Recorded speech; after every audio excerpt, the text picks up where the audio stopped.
مرسی T V, پیغام رحمت۔ اس کے بعد کا جو سوال ہے شیخ وہ ایک بھائی کا ہے، وہ پوچھ رہے ہیں کہ رمضان میں اور روزے کی حالت میں انہیں غصہ بہت آتا ہے، تو ایسے صورت میں انہیں کچھ نصیحت کی جائے۔ جی صحیح کہا آپ نے، غصہ بہت آتا ہے، کئی لوگوں کا بھی یہی مسئلہ ہے، کچھ لوگوں کے ساتھ یہ مسئلہ ہے، اور عمر ڈھلنے کے ساتھ ساتھ غصہ بھی بڑھتا جاتا ہے، یا پھر بچے لوگوں کو غصہ بہت آتا ہے، جوان کو بھی بہت آتا ہے، عمر ڈھلنے کے ساتھ ساتھ بھی بہت آتا ہے۔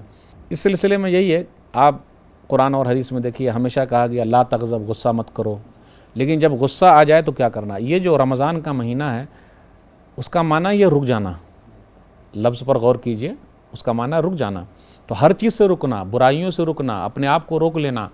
تو جب بھی آپ کو غصہ آئے تو کنٹرول کر لیجئے کہ جی میں رمضان کے مہینے میں چل رہا ہوں، اور آپ رکے رہیں گے تو سامنے والا بھی رکا رہے گا، تو روزے کا اثر اپنے اوپر پہلے ہونا چاہیے۔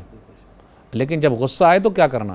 نبی صلی اللہ علیہ وسلم نے طریقہ بیان کیا ہے کہ اعوذ باللہ من الشیطان الرجیم آدمی پڑھ لے، صحیح بخاری کتاب الادب حدیث نمبر 6115۔ پھر اسی طرح نبی صلی اللہ علیہ وسلم نے طریقہ بتایا کہ جب غصہ آئے تو کیا کرے؟ آدمی اگر کھڑا ہے تو بیٹھ جائے، بیٹھا ہے تو لیٹ جائے، یا پھر جہاں پر ہے وہاں سے وہ ہٹ کے دوسری جگہ چلا جائے۔ کچھ لوگوں کو چاہیے کہ ان کو وہ ہٹا دے۔ اکثر آدمی کیا ہوتا ہے، غصہ وہ چھوٹے والے پر کرتا ہے، کبھی بڑے پر کر کے دکھانے کا۔ کچھ لوگ بولتے ہیں مجھے غصہ بہت آتا اور روزہ لگ گیا ان کو، تو میں کہتا ہوں کہ ایسے لوگوں کو پولیس کے سامنے لے جائیے اور پولیس پر غصہ کر کے آپ دکھائیے۔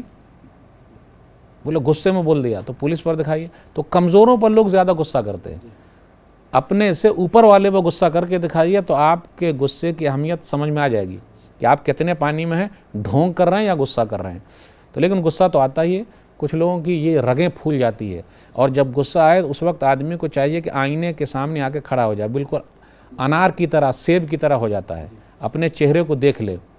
نبی صلی اللہ علیہ وسلم نے جو طریقہ بیان فرمایا سنن نبی داؤد کتاب الادب حدیث نمبر 4782 کہ آدمی جب بیٹھا ہے تو کھڑا ہو جائے، یا پھر کھڑا ہے تو بیٹھ جائے، اور اس کے بعد لیٹ جائے۔ کہیں کہیں یہ بھی ملا ہے کہ آدمی وضو کر لے، اس لیے کچھ لوگوں کو چاہیے کہ غصے کو چھڑا دے۔ لوگ اپنی زبان لڑاتے ہیں، پھر اس کے بعد ہاتھ لڑاتے ہیں، تو پہلے زبان چلتی ہے پھر ہاتھ چلتی ہے، اور اس کے بعد مسئلے مسائل جنم لیتے ہیں۔ غصہ ہمیشہ نقصان ہی لے کر آتا ہے۔ شراب جس طریقے سے برائیوں کی ماں ہے، تو غصے کو میں برائیوں کا باپ کہتا ہوں، وہ کہاں کسی سے کم ہے۔ جتنے مسائل ہیں وہ سب غصے کے بعد ہی تو ہوتے ہیں۔ اچھا آپ ہی بتائیے، لوگ طلاق غصے میں دیتے ہیں کہ خوشی میں دیتے ہیں؟ غصے میں دے رہے ہیں۔ کسی کو مارتے ہیں تو غصے میں مارتے ہیں یا خوشی میں مارتے ہیں؟ غصے میں۔ تو جتنے مسائل ہیں اور غصے کے نقصانات ہی ہیں، فائدہ کہاں ہے؟